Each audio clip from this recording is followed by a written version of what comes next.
back to my daily stream. My name is Doña, aka Doña the Light, and today we're going to have a chat about a topic that I kind of touched on a couple weeks ago, but didn't really get a chance to fully dive into. If you're catching this live stream on Twitch, thank you for being here. Please feel free to contribute in the chat. This is a community conversation, and I enjoy hearing your ideas and your thoughts and your opinions. If you're catching this replay on YouTube, thank you for watching. Please subscribe to my YouTube channel. Leave me a thumbs up, like, and a comment. It's all very appreciated, and it's a really great free way to support my channel. If you would like to support my channel in other ways, I have an Etsy shop. Here is a link to my Etsy shop in the chat. If you're catching this replay on YouTube, the link to my Etsy shop will be in the description of this video. Here are the items that I have available right now. I got a couple sweatshirts, a couple hoodies, a tee, a long sleeve crop, and 2 mugs. And all of these items that you see will only be available until January 31st. And then I'll be clearing these items out and bringing in new items for February. So if you see something you like, you got to get on it now because it ain't going to be here long. We got like 2 more weeks in January. So welcome in, Woozy. Good morning. Oh, little baby. Anywho, today, as per request by one of my wonderful wonderful chatters, Raylene, she asked if we could discuss grief and loss when nobody has died, which I think is a really, really phenomenal topic because I don't think it gets spoken about enough. And I think that a lot of us experience this and don't know how to name it, like don't know what to call it because we're not used to, having this, I guess you could say, verbiage. Baby boy is very vocal this morning. And I still have the sniffles. I do my very best to mute my microphone when I have to sneeze because my sneezes have been atrocious. Yes, they have, Kyra. Anywho, how to heal from grief and loss when nobody died. So first and foremost, is it possible to grieve when nobody has died? The answer is, of course, yes, because grief is about loss, not about death. Death is just one of the ways in which loss happens, or one of the ways in which we experience loss. But when we think about it that way, it makes it a lot easier to understand the different situations in which we've experienced loss, right? Like it could be the loss of a job, as in you go to work one day and you just learn that you've been laid off.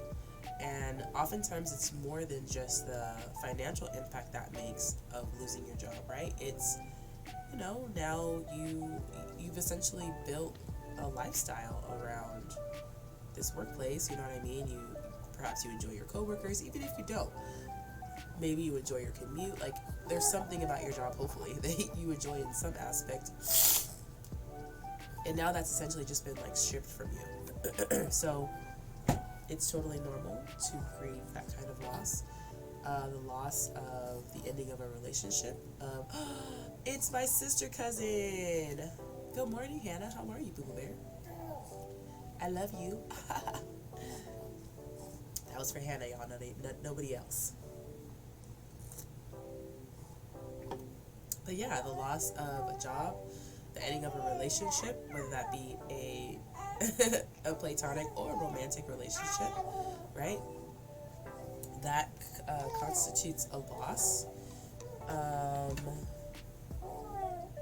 I mean, even to a certain degree, when we move on to different phases of our life, right? Like when we move from being just people to parents, we can absolutely grieve the loss of our, kind of previous life, because life is absolutely different after you have children.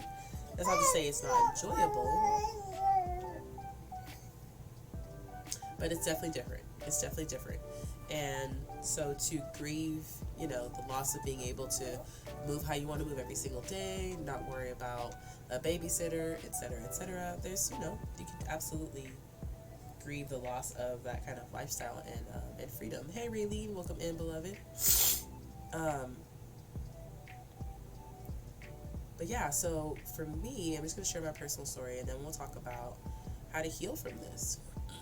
For me, the most palatable experience when I think of grieving a loss that was not from somebody dying was the ending of my last relationship. Because, I mean, for lots of reasons, but primarily we were together for, oh, bless you.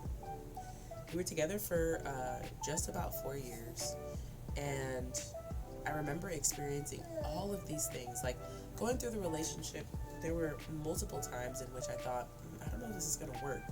You know, I thought to myself, I'm not sure if we can continue. I'm not sure if we're a good fit. I'm not sure if, you know, our relationship will ever improve. I'm not even sure what that looks like, you know. Raylene says, yes, relationship grieving is very real. Exactly.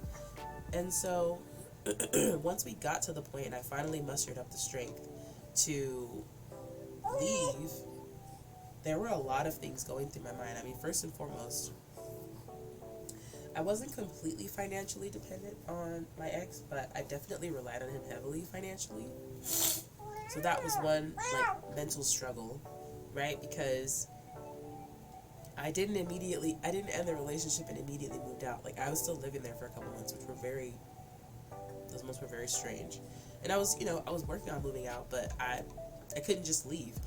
And I couldn't just go to, like, my mom's house because her dogs don't get along with my dogs. So it was this whole thing, you know, like, that was one of the I guess you could say, like, biggest drivers was the fact that, you know, I had dogs and I couldn't just, like, up and leave and disappear. Excuse me one second, y'all.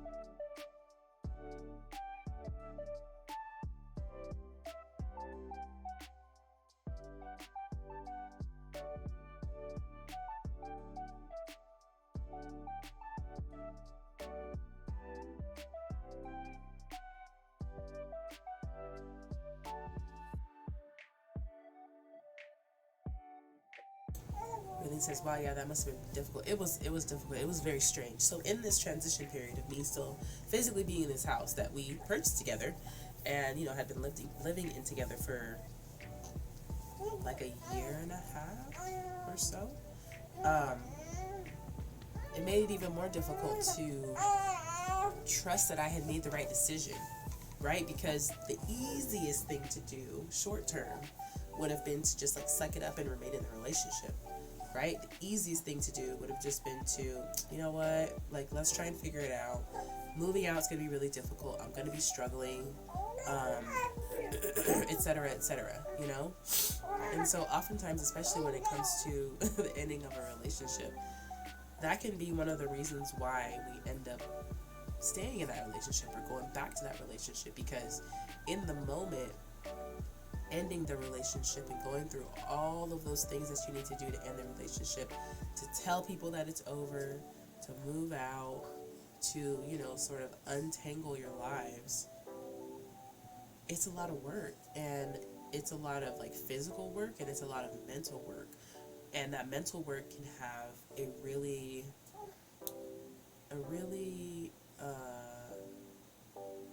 large impact on, you know, you just as a person. You know, it could push you into having anxiety. It could push you into, again, like I mentioned, second guessing the decision that you made and thinking to yourself, you know, was that a good decision? Should I have done blank? You know, you're second guessing yourself. You're thinking of loopholes and all this stuff, and you're not the most confident around the decision that you made. And this can happen, you know, even if there was something really terrible happening, like physical, verbal, or whatever kind of abuse, you still grieve the end of the relationship. It's not about, you know, what the person did to you. It's about how much of an impact they had on your lives. And even if that impact, like I mentioned, was from abuse and primarily was negative, there were still situations in which, you know, you relied on that person for things, you know, like you relied on that person to, I don't know, have conversations, to et cetera, et cetera. There's a lot of things you relied on that person for. And it just takes a long time to, like I mentioned, I think detangling is the best way to describe it, because, you know, your finances get tangled, the people that you know and talk to get tangled.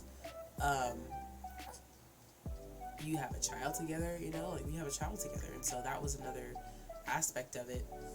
But it was just a lot. It was a lot, and again, I spoke to my husband about it, like even months later, and I would have dreams about my ex, and it was like dreams that would make me believe like he needed someone to talk to.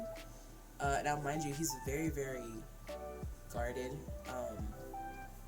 and we never really had like deep, intimate conversations about very many things, if any. So, for my intuition to kind of be alerting me that he needed someone to talk to, I thought, you know, maybe something has shifted since our relationship ended. You know, maybe something shifted since I moved out or whatever. So yeah, so I would go, and there was one occasion when I went to the house and spoke to him, and legitimately we were just talking about like work. It was not anything substantial or anything. Go ahead and go downstairs, babe. And get your glasses, please. So, I mean, you know, there was nothing deep about it. I don't really know. Perhaps that was, you know, my need for some sort of closure, even though I'm the one that ended the relationship. I don't know. But intuition was telling me to go check on him, so I did. And, yeah, nothing really came of it. I mean, we had, like I said, conversations about work and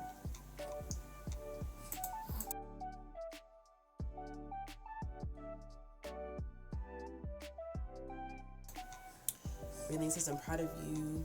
I'm proud you trusted your gut and followed that, even if it went back and forth with doubt. Yeah, like dreaming about the way you wanted him to be. No, see, that was the thing. Like, I wasn't having dreams about, like, in a perfect world, you know, our interactions like that. It was almost as if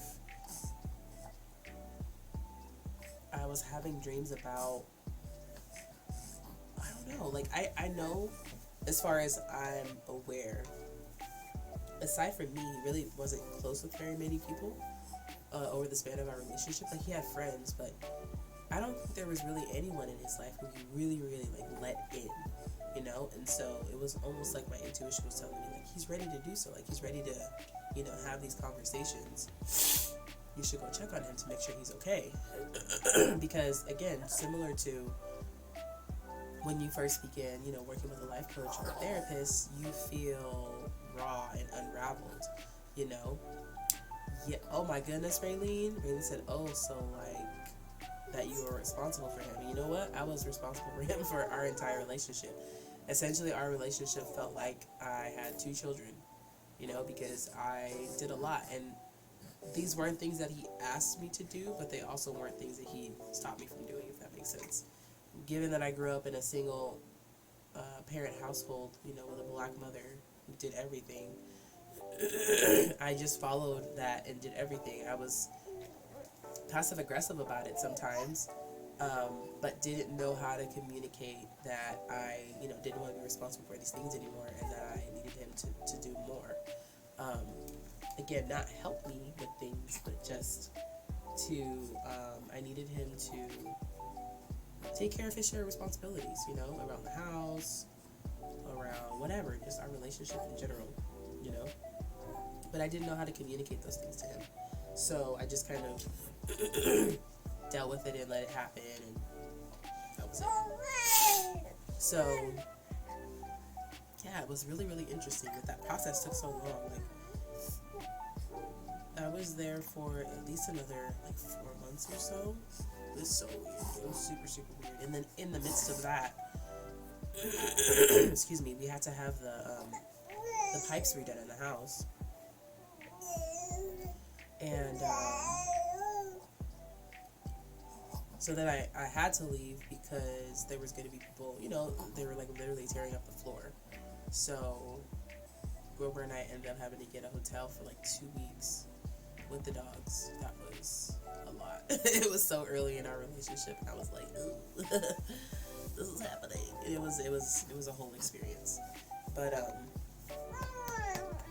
yeah, that was like something else that kind of piled on. And even with that situation, like, he didn't want me to help in any way financially. He was like, no, I'm just gonna take care of it. And I was like, all right, dog. Like, I wasn't gonna fight him.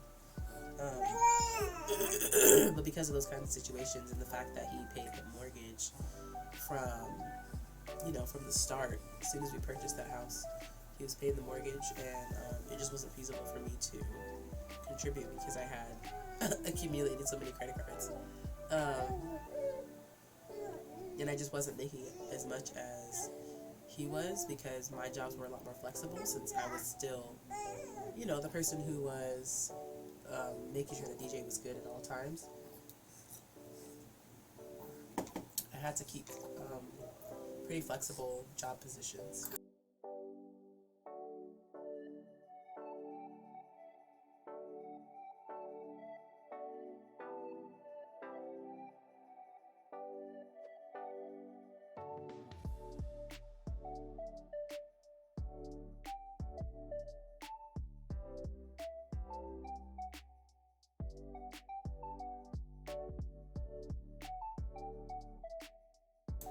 And that was another sort of rift in our relationship, was finances, because he always like really prided himself on being able to save money and blah blah blah.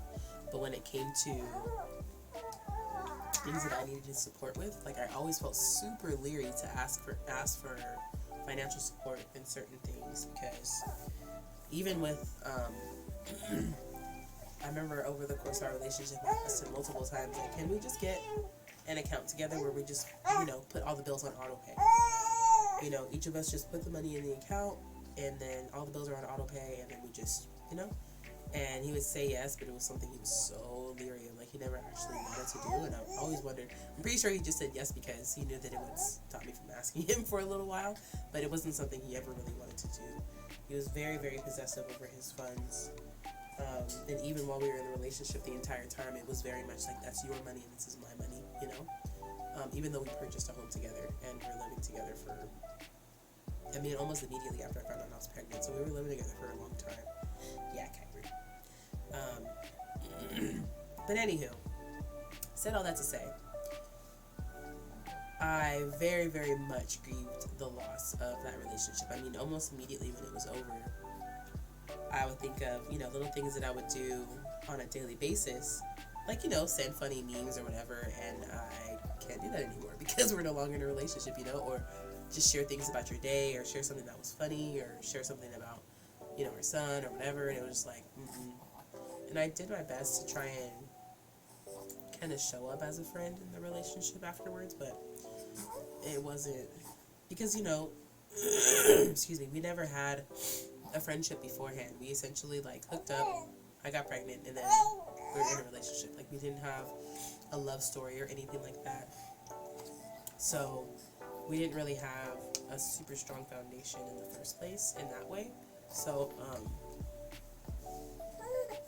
yeah, but grieving the loss of our relationship was so weird because I didn't know how to do it. Like, all the doubts and all the confusion and all the, did I make the right choice? Did I make the right decision? All of that was looming in my head for a while. Despite me being in another relationship that was, or is, wonderful, I still had those thoughts, and I didn't know,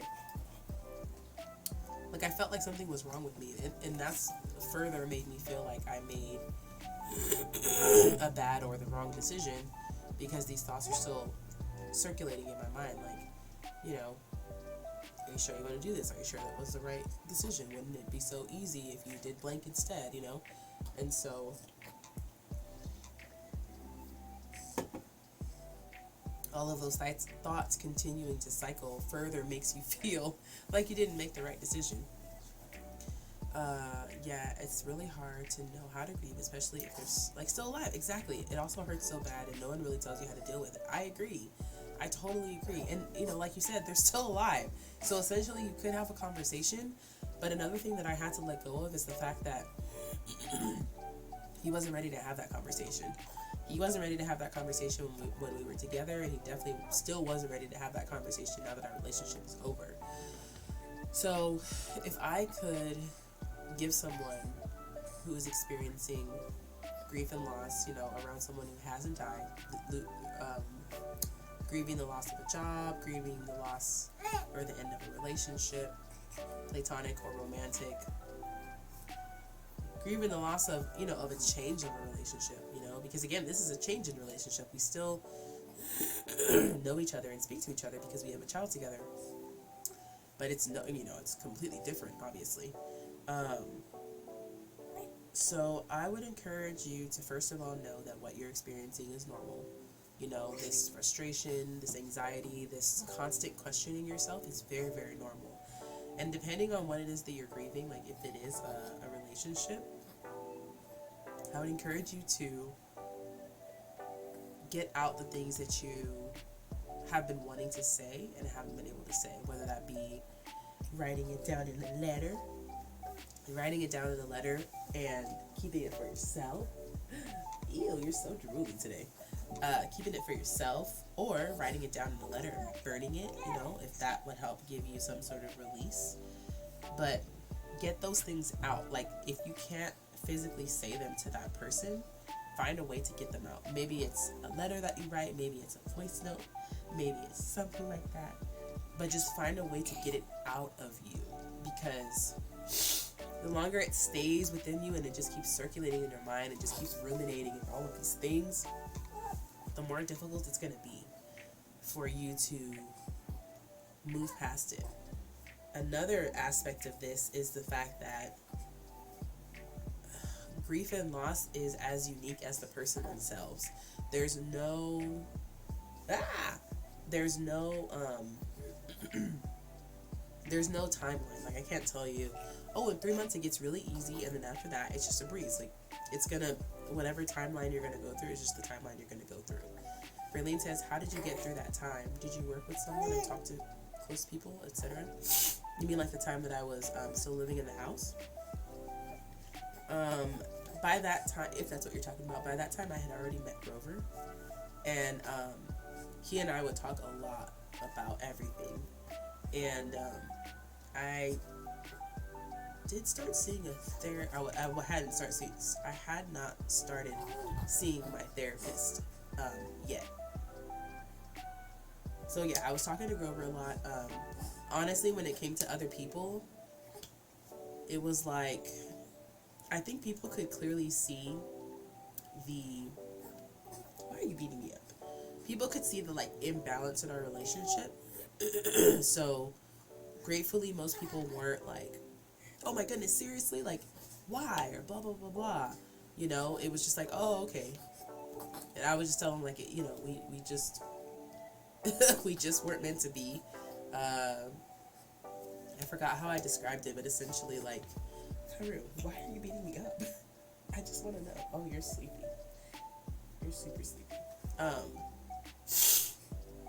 Yeah. You're super sleepy. Oh. It was. So here's the thing. Like, even with any type of grief or loss or anything, even the ones that are not in your control, like you get laid off, your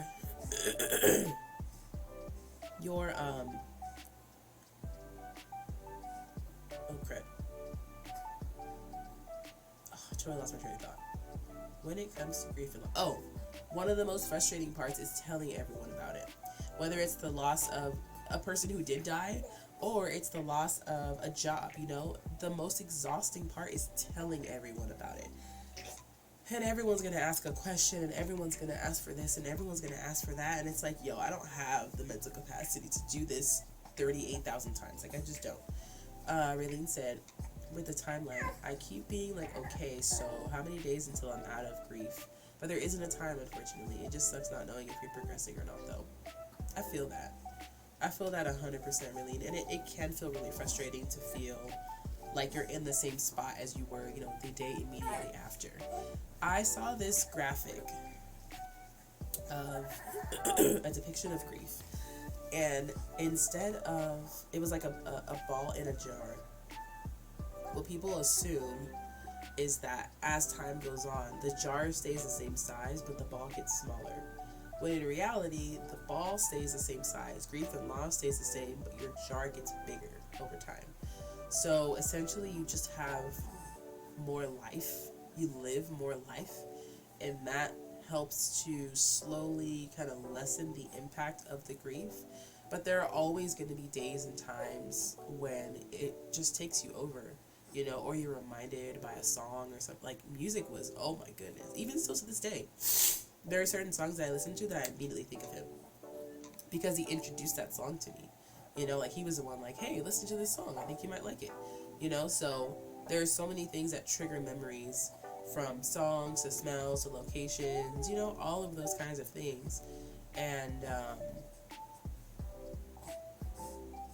I think when it comes to progressing, it really just comes to your ability to sit with that discomfort and,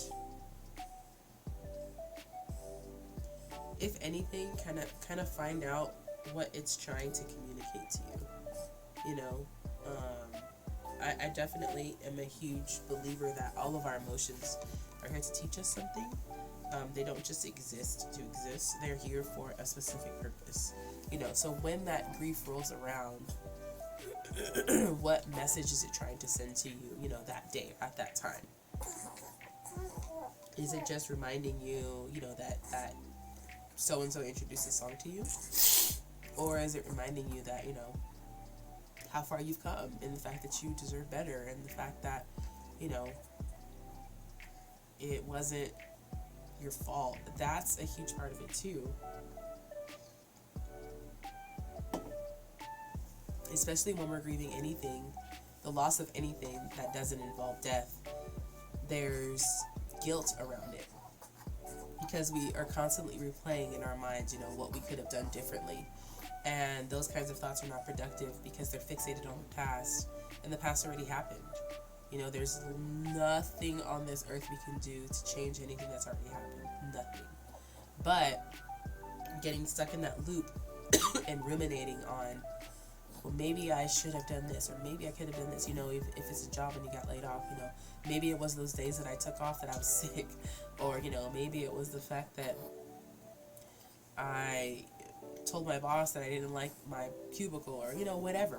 We're constantly ruminating on, what ifs, and was it this, and blah, blah, blah, blah. And all of those thoughts, they come very easily, but they're not helpful at all.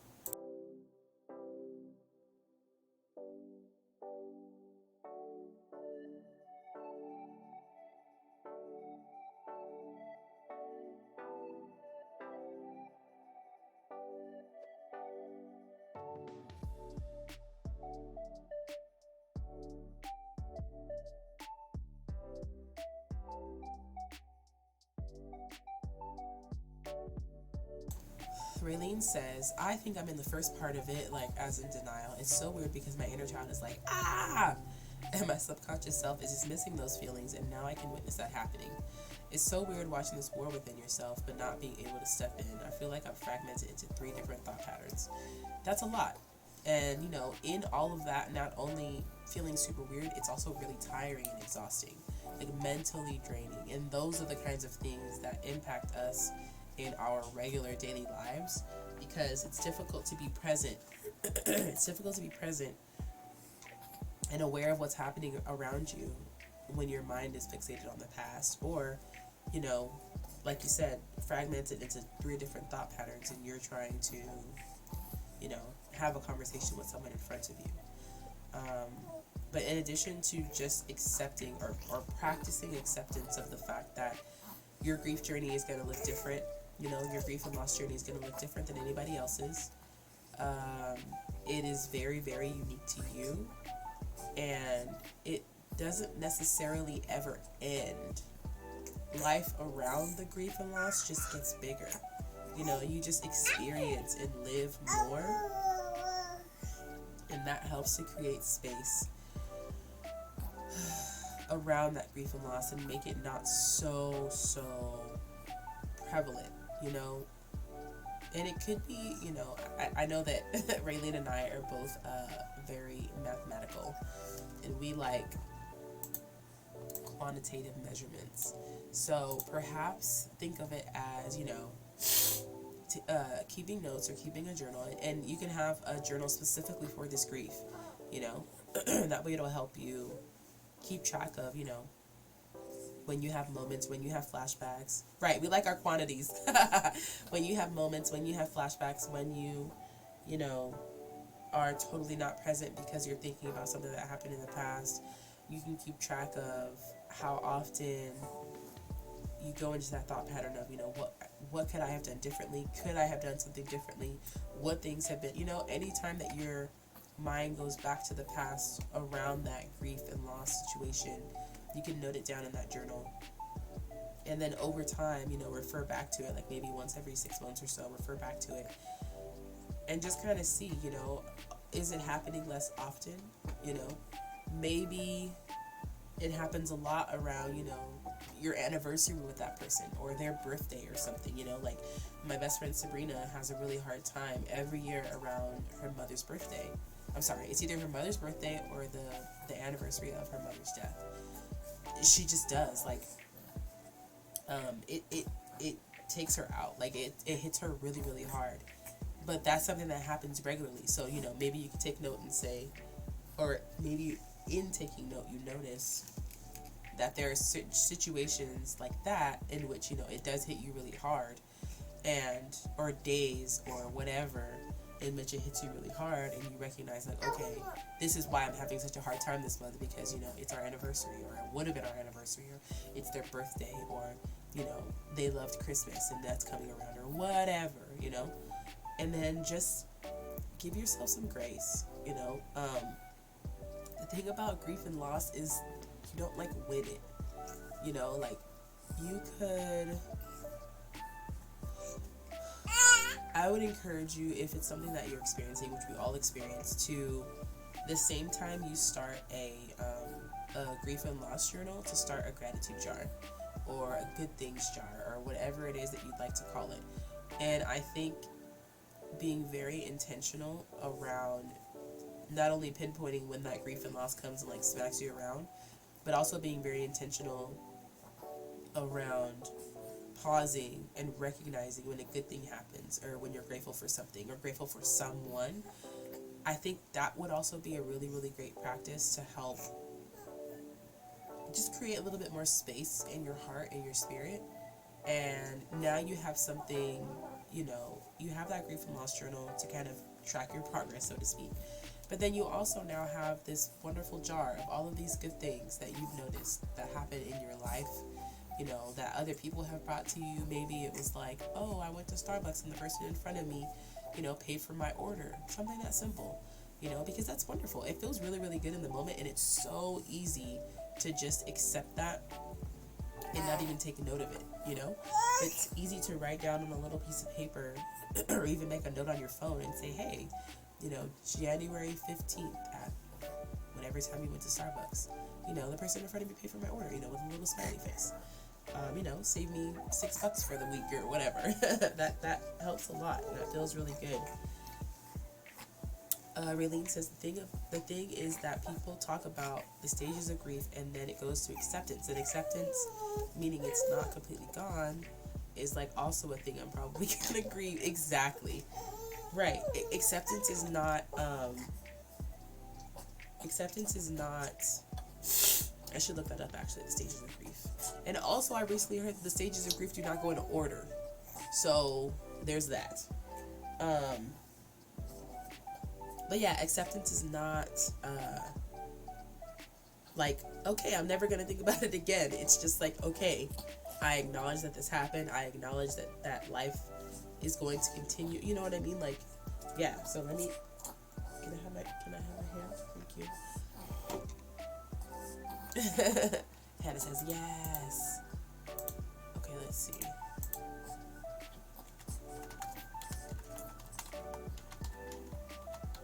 Nose is the worst.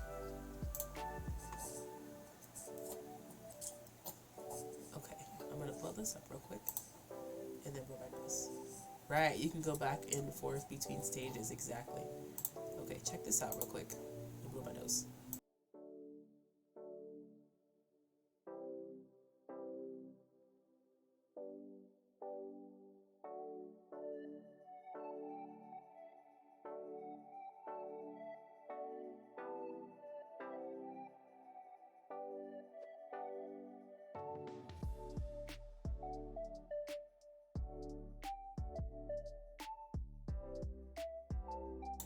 Okay, so this little infographic shows the 5 stages of grief, which are denial, anger, bargaining, depression, and acceptance, right?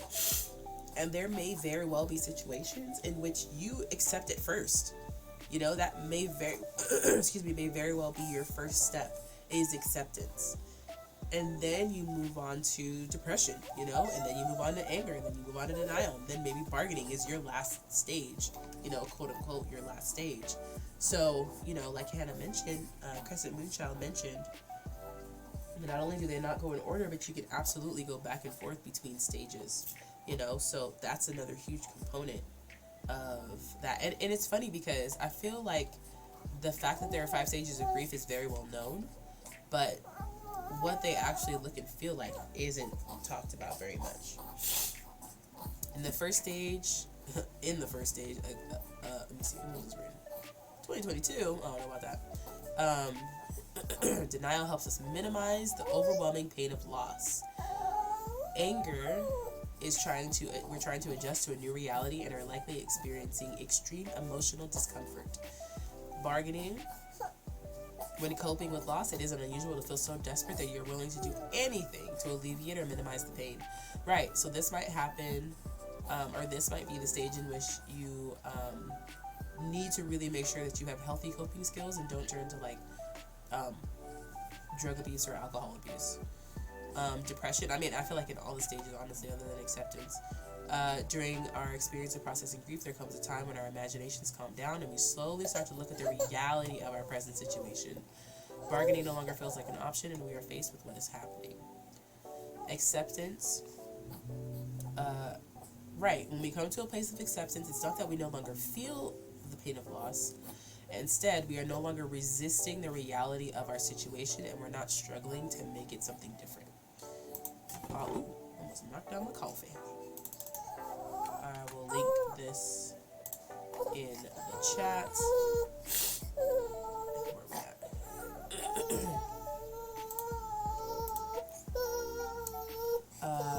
Raylene says, wow, you can end on another stage. I'm sure you can. Yes, I want to know what each stage feels like. Right, or unhealthy sex practices, that too. As far as coping skills, baby boy is sleepy.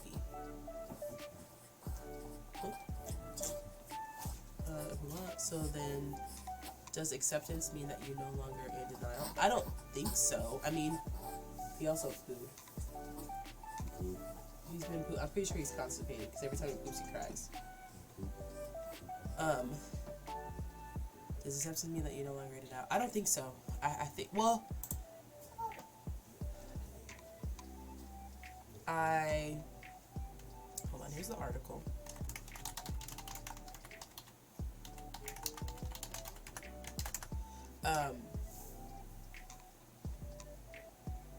I mean, I feel like acceptance just means like you're no longer in any of the other stages. I wouldn't say that it means you're no longer in denial, if that makes sense. It's just really difficult to tell because we've always, you know, for such a long time heard about the stages of grief and that they go in this order. And again, you know, we hear about them. But, you know, how do you acknowledge what stage that you're in? There's a little bit of a description here in the article, but how do you really acknowledge for yourself what stage that you specifically are in? You know, how does, you know, what does depression feel like for you? And then, of course, like for us as Black women who are so used to essentially covering everything up and just making ourselves kind of look and seem okay, depression might look completely different. You know, it might not actually even be a really big change because we're trying to put on a brave face and not show anyone how this loss and grief is really impacting us. You know, even though we're having certain thoughts, you know, even though we are struggling to cope with the reality of our new situation, struggling to cope with the fact that we don't have whatever or whoever, or you know what I mean? Even though we're struggling with this, the superwoman schema tells us that we cannot show how we're feeling. We should not show how we're feeling, because if we're not going to be the strong person, who is? You know, and the reality is, honestly, when there's grief involved, nobody has to be strong. Like, nobody in any grief situation or loss situation should ever try to be perceived as the strong person or the person who has it all together. Like, just let yourself unravel. Please, just let yourself unravel. People make it seem as though, oh, well, I have to stay together, to keep together for my children. No, you don't. You know how many days you can have where I saw this account that I follow on TikTok and Facebook. It's called Parenting Decolonized, and the mom, I forget her name, but she mentioned that, you know, yesterday was just to keep everyone alive day. It's okay to have keep everyone alive days. Like, it's okay. Everyone doesn't have to have vegetables every day. If all y'all drink is, you know, soda and coffee for a few days, like, y'all will live, you know. Now, if it goes on for like 6 months, okay, we gotta talk about something. But if while you're unraveling and while this is hitting you really, really hard, you're having days where you're just like, my only goal today is just to keep everyone alive. That's it. Like, the house is gonna be messy. We're eating pizza and ice cream. You know, we are all on all of our electronic devices. Like, we're binge watching TV shows. It's so okay, you know, but we don't give ourselves enough permission to do those kinds of things and just have those days literally where we're just, my only goal today is to keep everyone alive. That's it. Keep everyone alive and relatively healthy for the most part, you know. Oh, hello, little baby. He's clean. Go to sleep now, Kyrie. Poof. Go to sleep. Poof. I'm gonna have to get him some more apple. Is it apple for the booty? Is it apple? Oh, are you ready to take a nap now? Oops. Raylene says, I've been on my low energy schedule for like 2 months, and that is totally okay, Raylene. That is totally okay. Because honestly, who is being harmed? You know, like, who's actually at a disadvantage, or, you know what I mean? Like, the reality is you're not hurting anyone. That's the reality of the situation. And it's true, there's so much you can do, right, without doing the absolute perfect. Exactly. Like, I was talking about, I forgot what stream it was, and I was talking about, I used to pride myself and try to force myself to get straight A's in all my classes in school, when the reality is don't nobody care. People ask you what degree you have. They might ask for your GPA, but don't nobody care. You know what I mean? Like, I'm not going into some super competitive job market in which my GPA has so much weight, you know, based on the field that I'm going into. No. Like, I'm literally just finishing this degree. I really believe that we should give ourselves a lot more grace. And, right, Kristen Moonchild says exactly, we need to get out of the mindset of always being on point. Exactly, because humans are not always on point. Like, it's okay that we're not on point. And you know, we can think about this, like, how often do you allow your friends to just feel and exist? But when it comes to yourself, you're thinking, oh no, I can't. Like, I have to, I don't know, be an example. I have to be the person who does have it all together, whatever. And the reality is, no, you don't. You absolutely do not have to be the person who has it all together. So, when it comes to, you know, the process of healing, my recommendations would be, first and foremost, to get a grief journal, or to create a grief journal, or some sort of something in which you can write letters to the person, write letters to yourself, do whatever it is that you need to do in order to, you know, kind of have these closure conversations if you're unable to have them with the person. You know, despite the fact that they aren't dead, you still might not be able to have these kinds of conversations with them, you know? So find a way to get those thoughts and those words out. You can write more than one. Absolutely. Absolutely, you can write more than one. Hey, hubby.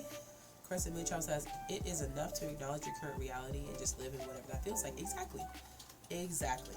So, and that's where the grief journal can play a really big role. Is, perhaps it's something that you write in every day for a little while, just to practice naming what you're feeling, and and then you move forward from there. Writing letters to that person, maybe finishing, incomplete conversations, whatever. And then when you're ready, after you've started your grief journal, create a gratitude jar, or a good thing jar, a good stuff jar, whatever you want to call it. Just jar of good stuff that's happened, big and small. The small things are definitely going to add up more quickly than the big things. Kelly Crocodile says, if you're present enough, we need to change the thought process on what being on point means. Yeah, absolutely. Because the truth is, you're, what's it called? You might feel like being on point is just being present. And whatever happens kind of happens, and you allow the days to just flow as they are. Whereas being on point for other people might feel performative, as if you're doing this for everything, or doing this for everyone around you to perceive that you are being productive, and et cetera, then, you're going to have a really, really difficult time. Callie Crocodile says, because if I was going by my old standards of getting things done, I'm doing nothing, not moving, and that's not true per se. Raylene says, it's so weird though, because being in the grief period and everything feels so uncertain, especially with feeling feelings that you've never allowed yourself to feel, I guess, like vulnerable. Exactly. And that's being in this phase, or being in grief period. That feeling of vulnerability and uncertainty is one of the biggest reasons why people should reach out. Like, if you're struggling with this, you need to reach out to someone like myself, who's a life coach or a therapist, and get some support and some stability, and ensure that you have healthy, reliable coping skills. And, like we mentioned earlier, not turn to something like drug abuse, alcohol abuse, sexual abuse, all of those kinds of things, because those are not healthy coping skills. Kelly Crocodile says, vulnerable enough with yourself to be genuine about how you feel and move based on that. Yeah, absolutely. Absolutely. So, you have your grief journal, you have your good jar, your gratitude jar, and another part of it, of course, like we mentioned, is just letting it take the time that it takes, understanding that your grief is on its own time, and it is as unique as you are, and that grieving the loss of your job might be a lot easier to get over versus grieving the loss of a relationship. Like, no two grief journeys are going to be the same at all. And that's something else that adds to the complication, is because, we don't have a definite end. It's not like, oh yeah, just give it, 365 days and everything will be great.